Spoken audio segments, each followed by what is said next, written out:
This is the Unsolved Case Files. The specific one is for the Harmony Ashcroft case. It's a murder mystery game that you can play either by yourself or with friends. They make it look super realistic, which makes it so much more fun.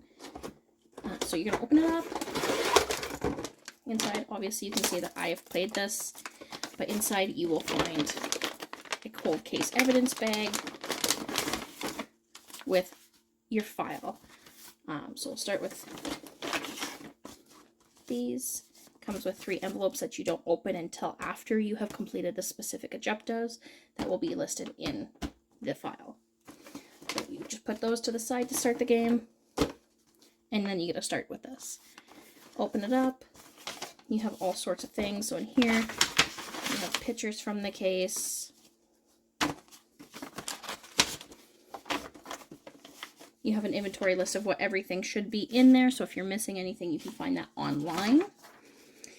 You have all sorts of details, pictures, maps, news articles, and then you also have case files for specific people. It comes with a picture, person of interest page, comes with an interview from the police, any other details from other witnesses, call logs, all sorts of details. You have multiple of those. Basically, you're just trying to figure out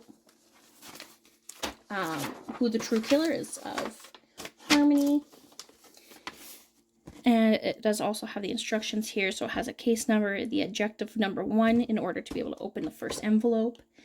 You can also find it on the website. You can get clues on there as well if you need them.